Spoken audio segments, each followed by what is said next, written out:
I was standing in my empty restaurant at 7:47 p.m. on what should have been the proudest night of my life, watching the last couple finish their meal while my phone stayed silent. The scent of my signature mole negro, 3 days of preparation, 27 ingredients still hung in the air. I'd set aside the best table right by the open kitchen where they could watch me work. I'd printed custom menus with gold lettering. I'd even bought champagne, the expensive kind my mother always said was for people with real money. Not one member of my family showed up to my grand opening. Not my mother, not my father, not my older brother Marcus or my younger sister Destiny, not a single one of the aunts who'd eaten my cooking at every holiday for 15 years. The table sat empty all night, a gap in the dining room like a missing tooth. My staff kept glancing at it, then at me, their pity making my jaw ache from clenching. But I wasn't heartbroken, I was done. Drop a comment about where you're listening from and if you've ever been invisible to your own family. My name is Haley Rivera, and I'd spent 15 years being the family workhorse. While Marcus got an MBA funded by our parents and Destiny got her influencer lifestyle bankrolled, I'd worked my way through culinary school at night, spending days as a prep cook making minimum wage. I'd catered every family event for free birthdays, graduations, anniversary parties, arriving at dawn to cook for 50 people, then cleaning up at midnight while everyone else drank and laughed. I'd loaned money I didn't have. I'd provided jobs to 3 cousins who'd all quit within weeks, leaving me short-staffed during my busiest seasons. To them, I was just the daughter who smelled like onions and talked about food too much. They didn't know I was actually the only one who'd built something real. My restaurant, Raíces, was a 1,500 square foot space in a revitalized neighborhood that food critics were calling the next big thing. I'd signed the lease 18 months ago, using every penny of my savings, plus a small business loan I'd qualified for, based on my pristine credit and solid business plan. I'd spent a year renovating it myself, my hands still had scars from installing the tile backsplash. I'd developed relationships with local farms, Mexican importers, and a supplier who got me heritage corn for tortillas. I'd created a menu that honored my grandmother's recipes while incorporating modern techniques I'd learned from 3 James Beard award-winning chefs I'd worked under. My soft opening 2 weeks ago had sold out in 3 hours. A food blogger with 2 million followers had posted about my lamb barbacoa, calling it revelatory. I had reservations booked 6 weeks out, and my family couldn't be bothered to drive 40 minutes to support me. Marcus had canceled that morning via text. "Sorry sis, got a networking thing. You understand, business comes first." He worked in consulting, which seemed to mean golf and expensive lunches funded by our father's connections. Destiny had sent a voice note while I was doing prep. "Babe, I'm so sorry, but I have this sponsored post due for a skincare brand, and the lighting is only good until like 6, and it's worth $5,000. So I literally can't miss it. But your restaurant will be there next week, right? Love you." My parents hadn't even bothered with an excuse. Mom had just texted, "Your father has indigestion, will come another time." My father's indigestion. I'd scheduled this date 3 months in advance. The thing was, I'd known they might flake. They'd flaked on everything else. What I hadn't expected was the group text I'd seen at 8:30 p.m. when I'd taken a break to check my phone in the back office. It was a photo in the family thread. All of them, Mom, Dad, Marcus, Destiny, even Aunt Carmen and Uncle Luis at El Conquistador, the expensive restaurant downtown where they went for special occasions. They were toasting with champagne, plates of mediocre enchiladas in front of them. The caption from Marcus, "Celebrating Dad's new investment deal, nothing like family time." They weren't busy. They'd chosen to have dinner together without me on the night of my grand opening. I stared at that photo for a solid 2 minutes, standing in my office, surrounded by the spreadsheets and supplier invoices and health department certificates that represented 2 years of my life. Something in me didn't break. It crystallized. I told myself it was just thoughtlessness, but deep down, I knew it was a choice. They'd always made that choice. Let me take you back, so you understand this wasn't isolated. This was a pattern carved so deep I could navigate it blind. 3 years ago, I'd been working as a sous chef at Meridian, an upscale restaurant where I was the only woman in the kitchen. I'd been there for 2 years, working doubles, covering for people, perfecting every dish. When the head chef left, I'd applied for the position. I had the skills, the experience, the relationships with suppliers. The owner had told me I was definitely being considered. Marcus had just graduated with his MBA. No job yet, no prospects, but he'd mentioned at a family dinner that he was exploring opportunities in food service management. I'd laughed. "You don't know anything about restaurants." "How hard can it be?" he'd said. "You just need business sense. The cooking part, anyone can do that." 2 weeks later, my father, who played golf with the Meridian owner, had arranged an interview for Marcus for a management consultant position. They'd created it just for him. $20,000 more than my sous chef salary for a job where he'd advise on operational efficiency. He'd lasted 6 months before quitting because the hours were too demanding. In that time, he'd tried to change my carefully developed prep schedules, had suggested we save money by using cheaper ingredients, and had once told a customer that my mole sauce was just chocolate and peppers, not that complicated.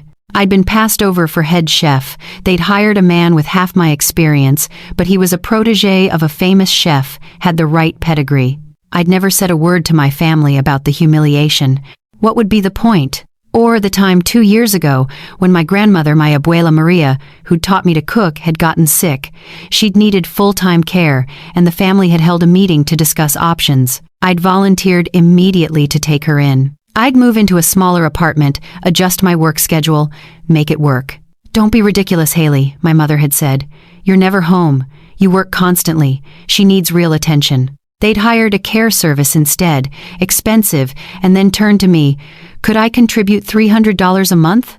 I'd been making $32,000 a year at the time, barely covering rent and culinary school tuition payments. Marcus, living in a condo our parents had bought for him, making $60,000 a year, had contributed $100 a month. Destiny, who lived at home rent-free, had contributed nothing. I'd paid the $300. I'd also visited Abuela 5 times a week, bringing her food she could actually eat: soft pozole, arroz con leche made with lactose-free milk, fruit cut into tiny pieces. I'd learned medical advocacy on the fly, attending doctor's appointments, researching medications, fighting with insurance companies during my lunch breaks. When she died, she'd left me her recipe book, handwritten, food-stained, invaluable. She'd also left me a small savings bond, $8,000, that she'd somehow kept secret from everyone. Marcus had complained about the unfairness of me getting anything when we all loved her equally. Or the time, and this one still made my hands shake, when I'd been 23 and catering a wedding for one of my mother's friends. 200 people, full Mexican feast, everything from scratch. I'd hired 2 culinary school classmates to help, had spent 3 days prepping. The bride's mother had been specific. No pork, religious restrictions, nut allergy accommodations, vegetarian options. I delivered everything perfectly, on time, set up the buffet, made sure the warming trays were at the right temperature. It had been beautiful. Destiny, 19 at the time and working as the wedding coordinator's assistant, had posted the entire event on Instagram. Every dish, every angle, tagging the bride, but she'd tagged herself as the caterer. So blessed to share my culture and cooking with this beautiful couple. Abuela would be proud. The post had gone viral in our community, 1,500 likes, hundreds of comments. People I'd known my whole life congratulating Destiny on her cooking skills, her business sense, her talent. I'd asked her to correct it. She'd laughed. "Haley, don't be petty. It's just social media. Besides, you got paid, right? What does it matter who gets credit?" Our parents had agreed. I was being sensitive. It wasn't that serious. But 3 people had contacted Destiny about catering their events. She'd taken deposits, then asked me to do the actual cooking for half the price. For exposure. I'd done it. Twice. I told myself it was just helping family, but deep down, I knew I was being used. The pattern was clear. I was useful. I was reliable.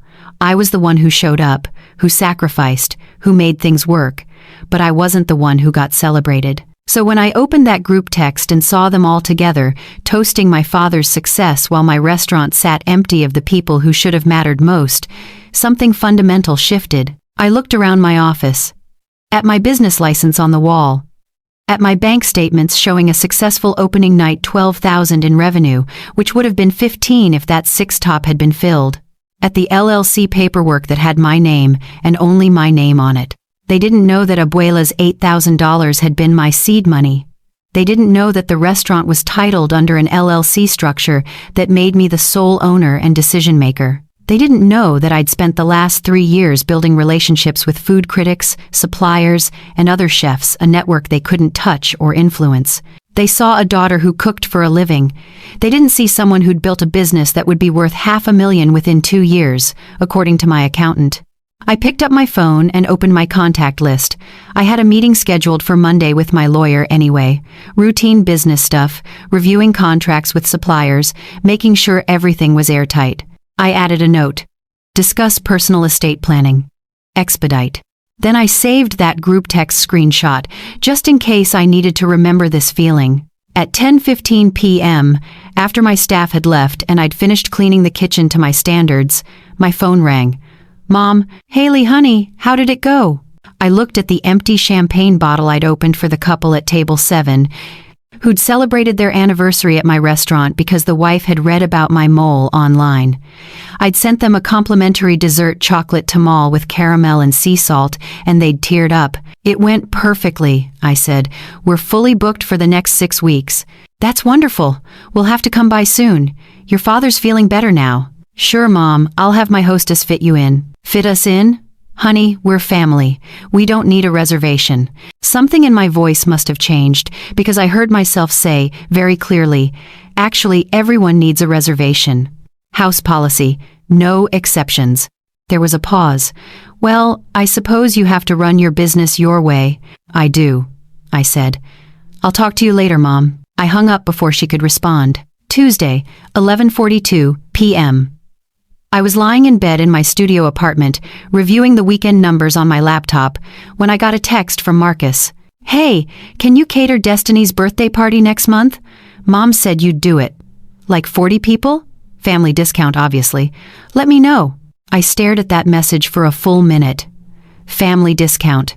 For 40 people. Destiny's 26th birthday, which would undoubtedly be Instagram-themed, influencer-heavy, and requiring me to work for an entire weekend for a fraction of what I'd charge anyone else. I didn't respond. 3 days later, I got a call from Marcus. Dude, did you see my text? Mom's asking about the menu. I saw it, I said. I was at the restaurant prepping for dinner service. My hands were covered in achiote paste. I'm not available. What do you mean you're not available? It's family. I mean, I have a restaurant now, Marcus. I can't just close for a weekend to cater a private party. Can't you get one of your cooks to handle the restaurant? I laughed. Actually laughed. No, Marcus, that's not how it works. And even if I could, my catering rate is $5,000 for 40 people, plus rentals and service. Silence. Then, $5,000? For family? That's the friends and family rate, actually. I charge commercial clients $8,000. That's insane. You used to do this stuff for free. I used to do a lot of things I'm not doing anymore. I'll send Destiny a birthday card. I hung up. My hands were shaking, but not from anxiety, from something that felt dangerously close to joy. The next day, my mother called.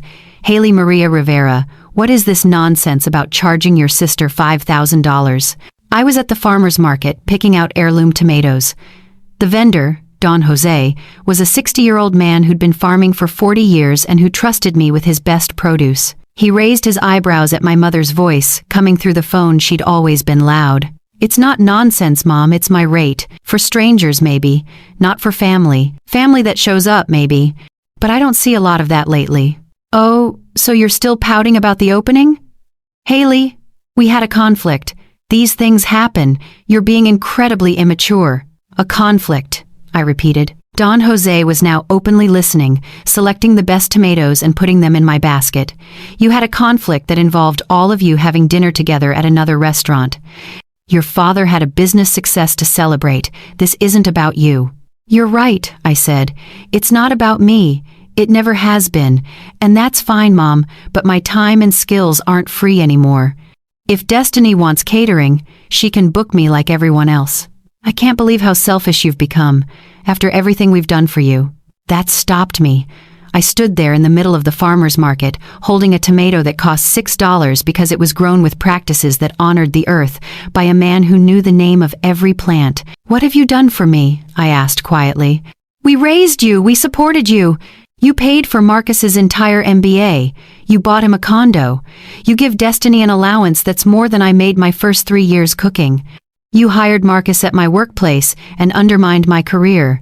You've eaten free food from me for 15 years. When have you ever supported what I wanted? That is so unfair. I have customers waiting, Mom. I'll talk to you later." I hung up. Don Jose handed me my tomatoes, waved away my credit card, and said in Spanish, "Family who doesn't respect your work isn't family. They're just people you happen to know." I'd never loved him more. But things escalated. They always do when you start setting boundaries with people who benefit from you having none. The following weekend, Destiny posted on her Instagram story 2 million followers. Remember, a screenshot of our text conversation where I'd declined to cater her party, with my message, "I'm not available," highlighted. Her caption, "When your own sister is too successful and busy for family, guess money changes people. Remember where you came from." The comments were brutal. People calling me heartless, stuck-up, bougie. Several tagged my restaurant's account. "Imagine not supporting your own family's celebration." My restaurant Instagram started getting negative comments on old posts. "Owner is mean to her family." "Family-owned restaurant that treats family like garbage." 1-star Google reviews from people who'd never eaten there. "Owner has bad attitude and no family values." I was sitting in my office when this happened, and I watched it unfold in real time. My hands clenched around my phone. My first instinct was panic. Bad reviews could kill a new restaurant. Then I saw something interesting. My regular customers were responding, the couple who'd had their anniversary dinner, the food blogger, other local chefs I'd connected with. They were defending me, sharing their experiences, calling out the fakeness of reviews from people who'd never visited. And then someone I never found out who posted screenshots of Destiny's old Instagram where she'd taken credit for my catering work. The receipts were damning. Comments from people who'd been at those events confirming I'd done the cooking.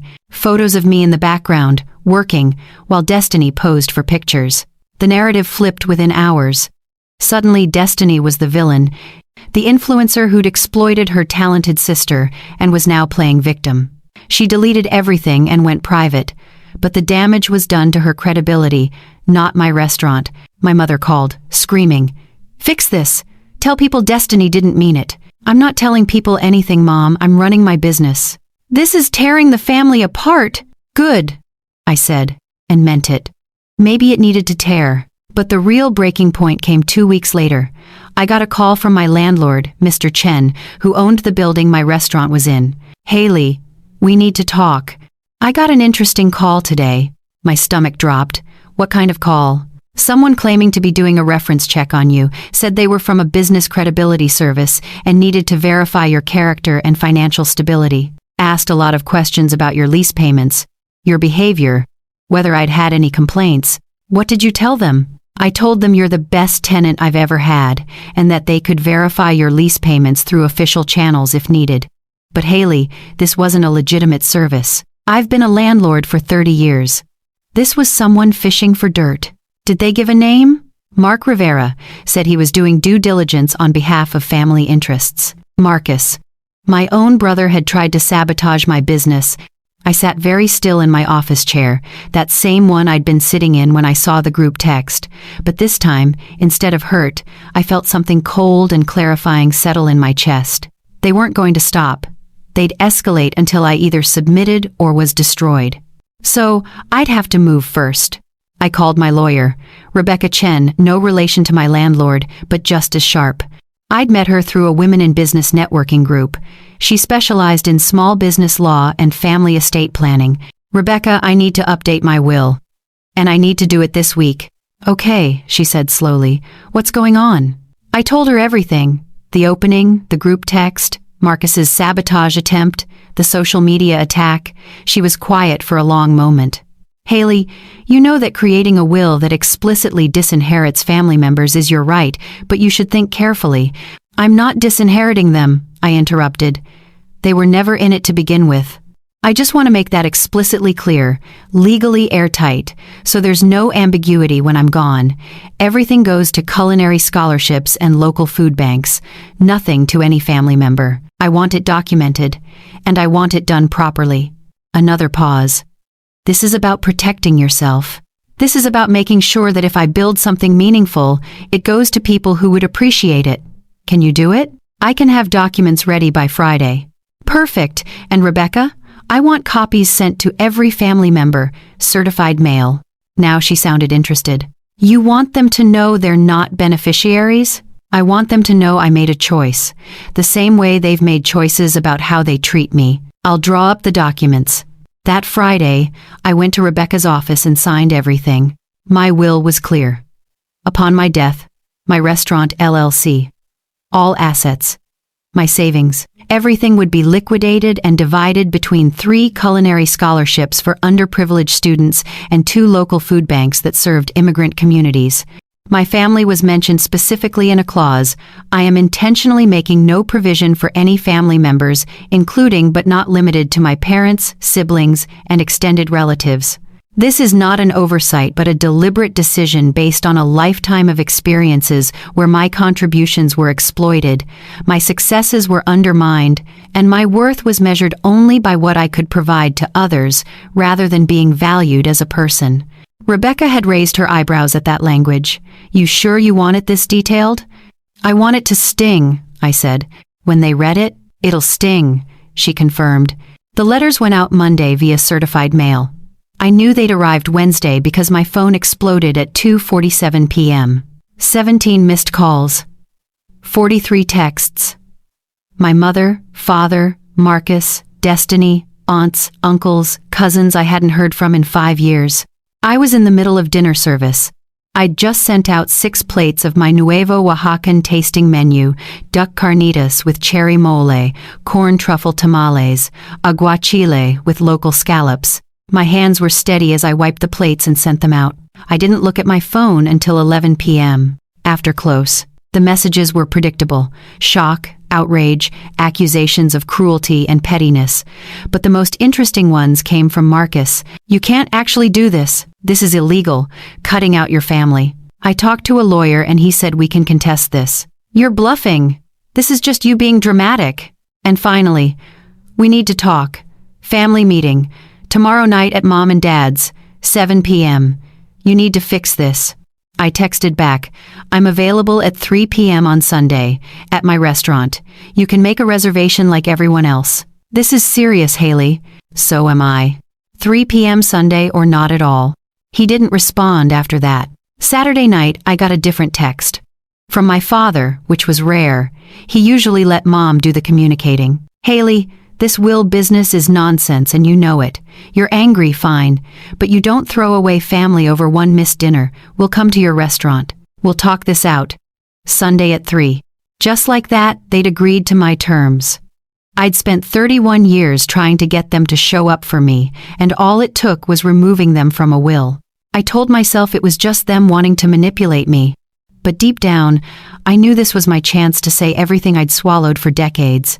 Sunday at 2:30 p.m. I was ready. I'd set up the large private table in the back room, away from other customers. I'd printed out documents, copies of my will, but also other things Rebecca had helped me compile. Bank statements showing every loan to family members that was never repaid, totaling $16,000 over 10 years. Texts and emails showing promises of payment for catering work. Screenshots of Destiny's Instagram where she'd taken credit for my work. I also had my head chef, Miguel, and my sous chef, Terrence, working the kitchen. Both knew what was happening. Both had offered to be nearby if I needed backup. We've got you, chef, Terrence had said. You built something real here. Don't let them take that from you. At 2:55 they arrived, all of them. Mom, Dad, Marcus, Destiny, even Aunt Carmen, who I suspected was there for the drama. They walked in with the entitled energy of people who expected to be accommodated, to be comped, to take up space. My hostess, Andrea, a sharp college student I'd trained to handle difficult situations, seated them professionally.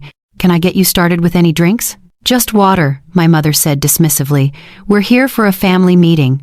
They thought they were walking into an intervention where they'd convince me to change my will. They had no idea they were walking into a reckoning. I emerged from the kitchen at exactly 3 p.m., still in my chef's whites. I'd timed it deliberately. I wanted them to see me in my professional element, not as their daughter or sister, but as Chef Rivera, owner of this establishment. I sat down at the head of the table. My father started to speak. Before anyone says anything, I interrupted, I want to make something clear. We're in my restaurant, my business, my rules. You're going to listen to what I have to say, completely, without interrupting. And then you can respond. Understood? Marcus scoffed. Haley, this is ridiculous. Understood? I repeated, looking at each of them. My mother, sensing I was serious, nodded. Fine. Say what you need to say. I pulled out the folder of documents. Let's start with facts. Over the past 10 years, I've provided free catering for 17 family events. Market rate for those services would have been $84,000. I've loaned family members $16,000 that was never repaid.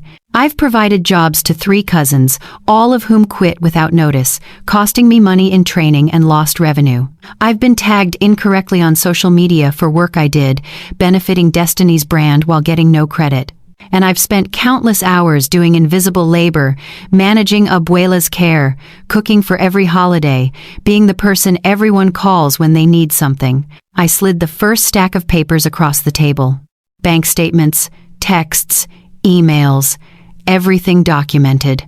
In return, you missed my grand opening to have dinner together without me. Marcus attempted to sabotage my business by calling my landlord pretending to do a reference check. Destiny publicly humiliated me on social media to her 2 million followers because I set a professional boundary, and not one of you has ever in my entire adult life asked me what I needed or what my dreams were. Destiny's face was red. I apologized for that Instagram post. No, you deleted it after you got caught stealing credit for my work. That's not an apology, that's damage control. My father leaned forward. Haley, family helps each other. That's what we do. No, Dad, I helped all of you. You took. There's a difference. I pulled out the next document. My will. This is why I created this will. Not to punish you, but to make a statement about who I am and what I value. I've spent my entire life trying to earn your respect, your attention, your support. And I finally realized I'm never going to get it. Because you don't see me as a person, you see me as a resource. That's not true, my mother said, but her voice lacked conviction. When was the last time you asked me about my life? My goals? When was the last time any of you celebrated my success without making it about yourselves? Silence. When Abuela died, she left me her recipe book and $8,000. Marcus complained it was unfair. But do you know why she left it to me? Because I was the only one who visited her 5 times a week, who learned to advocate with her doctors, who cooked food she could actually eat. I earned that inheritance through care, not blood. I looked at Marcus. And that 8,000? That's what I used to start this restaurant. This business that you tried to sabotage? It was built on Abuela's faith in me, not yours. Marcus looked away. So, here's what's going to happen. I continued. My will stands. When I die, and I hope that's many decades from now, everything I've built goes to people who need it. Scholarships for kids like me who work their way through culinary school. Food banks that feed people who are hungry. Not to any of you. You can't be serious, Destiny said. We're your family. You're my relatives, I corrected. Family shows up. Family supports you. Family celebrates your successes without jealousy or resentment. You've never been that for me. My mother's eyes were wet. Haley, we love you. Then prove it, I said. Not with words, with actions. Show up for things that matter to me without needing to be begged. Stop expecting free labor. Respect my boundaries. Celebrate my success without making it about yourselves. Stop trying to control or diminish what I've built. I stood up. I'm not asking you to fix 31 years of hurt in one conversation, but I am telling you that the old dynamic is over. I'm not your servant, your backup plan, or your free caterer. I'm a chef and a business owner, and you can either respect that or we can be cordial strangers who see each other at weddings and funerals. I placed one final document on the table. An invoice. This is for all the catering work I've done over the past 10 years, at actual market rate. I'm not asking you to pay it, but I want you to see, in numbers, what you've taken from me. $84,000 of my labor, my skill, and my time. That's what family has cost me. I walked toward the kitchen, then turned back. If you want to order food, Andrea will take your order. You'll be charged regular menu prices. If you want to leave, that's fine too. But this conversation is over. I pushed through the kitchen doors, my hands shaking now that the adrenaline was wearing off. Miguel and Terence were waiting, both trying to look busy but clearly listening. "Chef?" Miguel asked quietly. "I'm good," I said. "Just need a minute." But I didn't need a minute. I needed to cook. So I did what I always did. When emotions threatened to overwhelm me, I started prep for dinner service.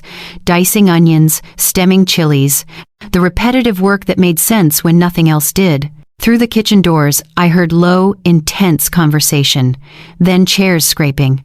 I expected them to leave. Instead, Andrea came through the doors. "Chef, they're ordering dinner." I stopped mid-chop. "They're what?" "They want to order from the menu. Your dad asked what you recommend." I looked at Miguel and Terence. Both were staring at me. "What do I do?" I asked them. "You cook, chef," Terence said. "You're a professional. They're customers. You cook." So I did. I sent out my best dishes. The mole negro that had taken 3 days, the duck carnitas, the corn truffle tamales that had gotten a rave review in the Times. I cooked for them the way I cooked for every customer, with excellence, precision, and care. But I didn't go out to the table. I didn't check on them. Andrea handled everything. At 5:30, they paid their bill full price, plus a 20% tip, and left. No one came back to the kitchen. No one demanded to see me. They just left. I found out later, from Andrea, that they'd been quiet during the meal, that my mother had cried while eating the mole, that my father had asked for the recipe for the duck, and Andrea had politely told him it was proprietary, that Destiny had taken pictures of her food but hadn't posted them, that Marcus had left an extra $100 in cash with Andrea, with a note, "For the chef." 2 weeks later, I got a text from my mother. "Can we make a reservation for next month? Just your father and me. We'd like to try the tasting menu." I forwarded it to Andrea with instructions to book them like any other customer. 3 weeks after that, Marcus sent an email. Subject line, "I'm sorry." The email was 2 pages long. He admitted that he'd been jealous of my talent, that he'd tried to diminish my success because it made him feel inadequate, that sabotaging my business was inexcusable. He said he'd been in therapy apparently. His girlfriend had insisted after the restaurant incident and was starting to understand how he'd been enabled his whole life. He didn't ask me to change my will, he just apologized. I didn't respond immediately. I sat with it for a week. Then I sent back, "Thank you for saying this. I'm not ready to rebuild trust yet, but I appreciate the honesty." He replied, "I understand. I'll be here when you're ready." Destiny never apologized, but she did stop taking credit for things she didn't do. Small growth, I suppose. The restaurant continued to thrive. 6 months after the confrontation, we got our first major review in a national publication. Chef Haley Rivera is doing something revolutionary at Raíces, honoring Mexican culinary traditions while pushing boundaries with technique and creativity. This is not your abuela's cooking unless your abuela was a genius. We were nominated for a James Beard Award. Best Chef, West. I didn't win, but being nominated put us on the map permanently. Reservations went from 6 weeks out to 3 months out. I hired more staff, all of them people like me, talented, overlooked, hungry to prove themselves. I paid them well, gave them health insurance, and created a profit-sharing plan. The restaurant became known not just for the food, but for how we treated our people. 1 year after my grand opening, I hosted a dinner for my staff. 23 people who'd helped me build something real. We closed the restaurant for the night and I cooked a 10-course meal, everything I'd been experimenting with, everything that mattered to me. At the end of the night, I stood up with a glass of wine. A year ago, I stood in this room on opening night, and the people I thought should be here weren't. But you were. Every single one of you showed up, night after night, and helped me build this. So this isn't my restaurant, it's ours, and I'm grateful for every one of you. Miguel stood up, raising his glass. To Chef Rivera, who taught us that family isn't about blood, it's about who shows up. Everyone drank to that. And I realized, looking around at these faces, Andrea, who was now in culinary school part-time while I paid her tuition, Terrence, who I was promoting to head chef at a second location I was planning, Miguel, who'd left a corporate kitchen job because he said he'd finally found a chef worth following. This was what I'd been searching for my whole life. Not people who took from me, but people who built with me. My phone buzzed. A text from my father. Saw the Beard nomination. We're proud of you.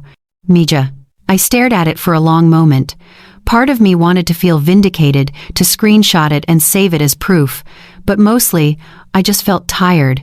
Tired of needing their validation. Tired of measuring my worth by their attention. I typed back, "Thank you," and left it at that. 18 months after the confrontation, a year and a half of building, growing, and learning to set boundaries, I was invited to cook at a charity gala benefiting culinary education for underprivileged youth. 500 guests, including some of the biggest names in the food industry. It was being held downtown, in the ballroom of the hotel where I'd once worked as a prep cook for $12 an hour. I accepted immediately. This was exactly the cause Abuela would have wanted me to support. The week before the event, I got an unexpected call from the organizer. "Chef Rivera, I wanted to give you a heads up.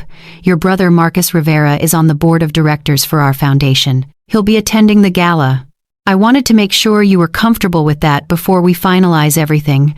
I sat down slowly. "Marcus is on the board?" "Yes. He joined about 6 months ago. He's been very generous with his time and resources. He specifically advocated for having you as the featured chef, actually. Said you were the best chef in the city and that if we wanted the event to be memorable, we needed you." I was quiet for so long, she said. "Chef Rivera, are you still there?" "I'm here, and yes, I'm comfortable with it. Thank you for letting me know." After I hung up, I sat in my office for 20 minutes, trying to process this. Marcus had advocated for me, had wanted me there, hadn't told me about it or made a big show of it. Maybe people could change. Maybe not completely, not all at once, but enough to matter. The night of the gala, I brought my entire team.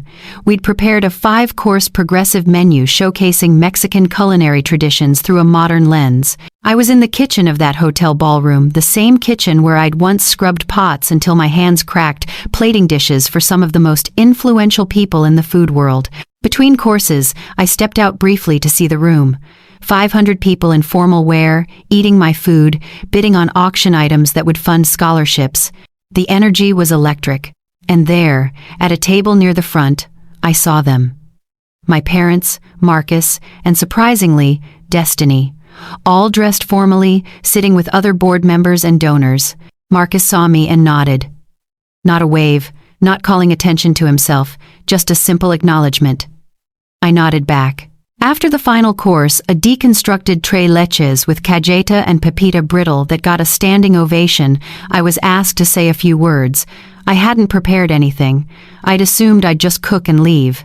But I walked out onto that stage, still in my chef's whites, and looked at 500 faces turned toward me. "When I was 23 years old," I said, "I worked in this hotel kitchen for $12 an hour. I was invisible. I prepped vegetables, washed dishes, and watched other chefs create beautiful things while I did the grunt work that made it possible.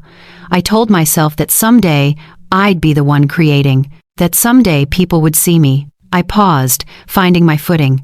But what I learned was that being seen isn't about other people's recognition. It's about seeing yourself clearly, understanding your worth, knowing what you bring to the table, literally, in my case.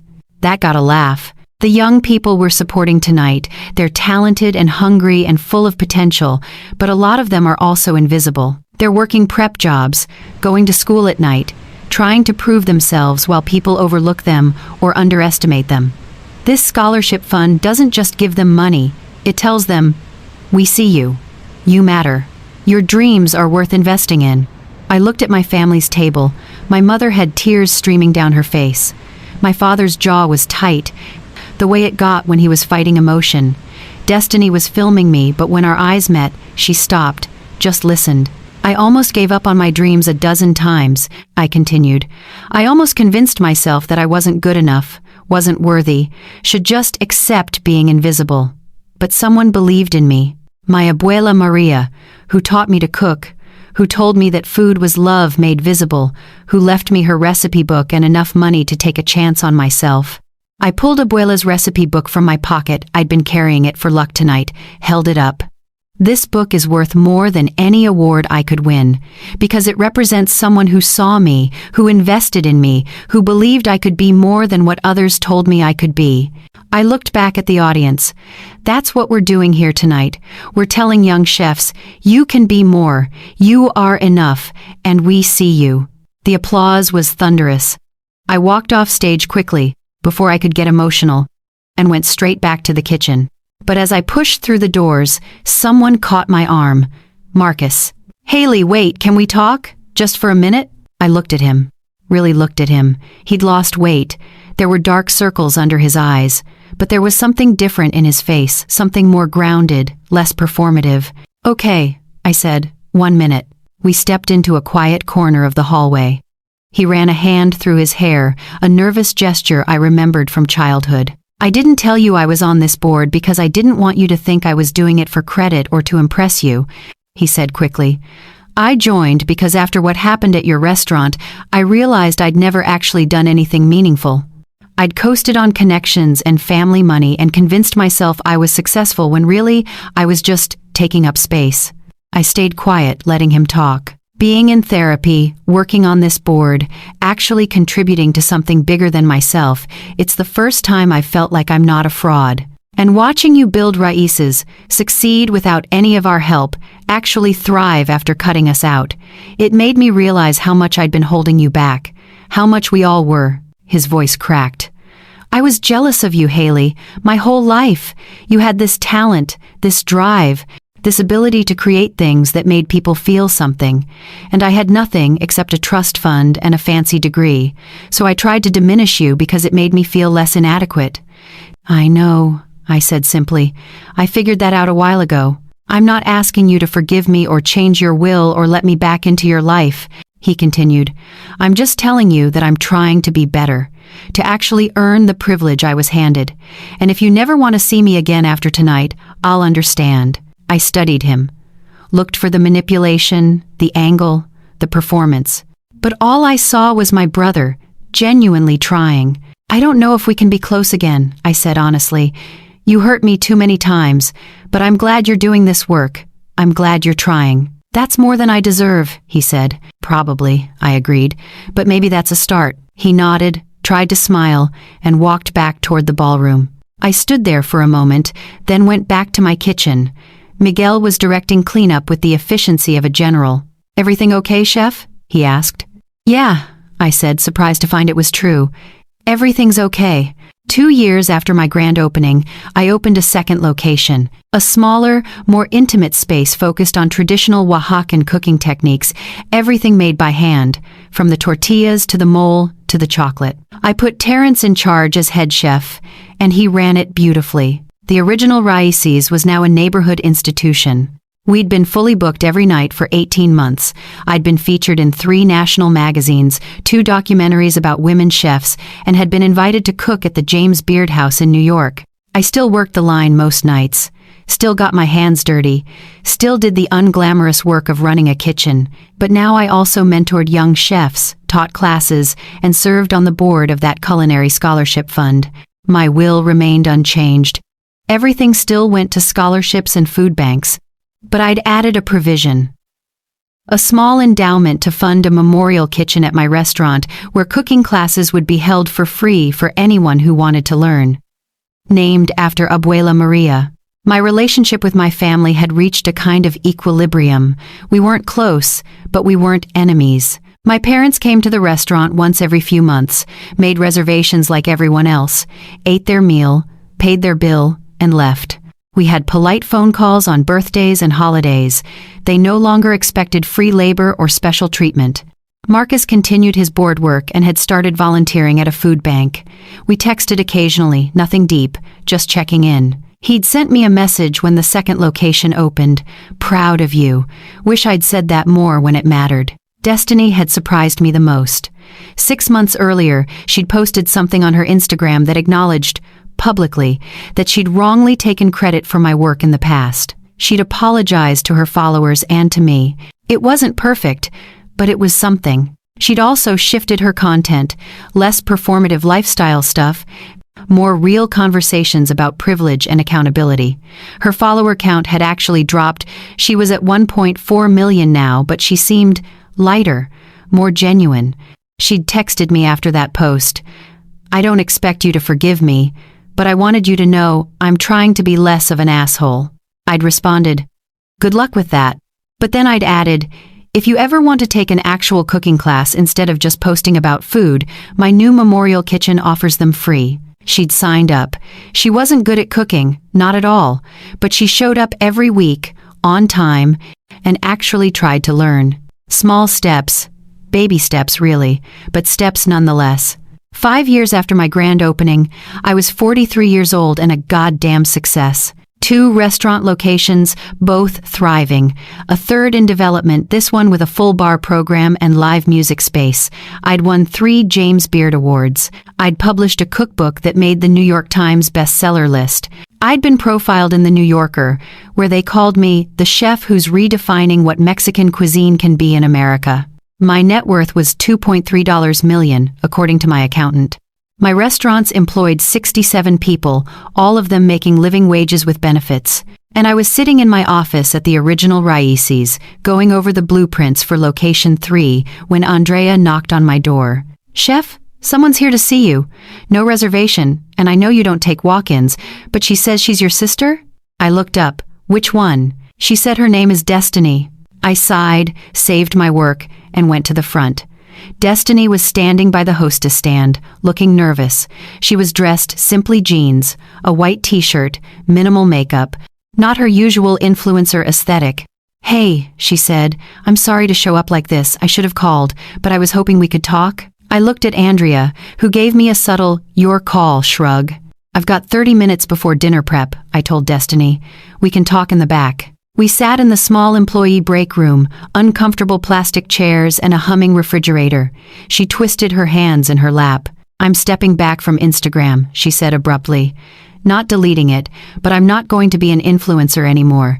It's made me into someone I don't like, and I'm tired of performing my life for strangers." I waited. Let her keep talking. "I got a job. A real job, at a nonprofit that helps young women build career skills. It pays like shit compared to what I was making from sponsorships, but it feels good, like I'm actually contributing something." "That's great, Destiny," I said, and meant it. "I wanted to tell you because you were right. About everything. About me using you, taking credit for your work, expecting you to just give and give without appreciating it. About being selfish and privileged and not understanding the value of actual hard work." She looked up, and her eyes were wet, and I wanted to ask if maybe, someday, we could try being sisters again. Not right now. I know I haven't earned that. But eventually, if you're open to it. I thought about the girl who'd posted my catering work as her own, the girl who'd publicly humiliated me for setting a boundary, the girl who'd never understood that labor had value, that time was precious, that respect was earned. And I thought about the woman sitting in front of me, who'd shown up for cooking classes every week for 2 years, who'd publicly owned her mistakes, who was trying to build something real. "I'm open to it," I said carefully, "but it has to be different. No more taking advantage, no more expecting special treatment. We'd have to build it from scratch, based on mutual respect." "I understand," she said quickly, "and I'll prove it to you, however long it takes." "Okay," I said, "then let's start small. Come to dinner on Sunday, not as my sister asking for something, but as a person I'm getting to know. Bring your own wine, order from the menu, pay your bill. We'll talk like adults who are figuring out how to be in each other's lives." She smiled, real and genuine. "I'd like that." Sunday dinner with Destiny became a monthly thing, then twice monthly. We talked about real things, her struggles at her new job, my challenges with the third location, books we were reading, politics, life. We didn't erase the past, but we stopped letting it define the present. Marcus showed up to one of those dinners, tentative and asking permission. Then my parents. Not every time, Just sometimes. We were building something new, something without the old patterns and expectations. It wasn't perfect. There were awkward moments, old tensions that surfaced, times when someone said something that reminded us all of the damage that had been done. But we worked through it, slowly, with the understanding that no one was entitled to anyone else's forgiveness or presence. I never changed my will. That boundary stayed firm, and everyone respected it. Because the truth was, I didn't need their inheritance or approval anymore.